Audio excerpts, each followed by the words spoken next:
Praise the lord. దేవుని నామానికి మహిమ కలుగును గాక. ఈ దినము కొరకైన దేవుని వాగ్దానము యెషయా గ్రంథము 30వ అధ్యాయం 23వ వచనం.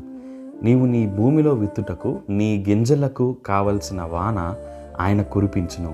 ఆమేన్. దేవుని నామానికి మహిమ కలుగును గాక. In English God is saying then he will provide the rain that is required for your seed. Amen. దేవుని వాక్యం సెలవిస్తుంది, భూమిలో గింజలు విత్తాక దానికి కావలసిన వాన దేవుడు కురిపిస్తాడంట.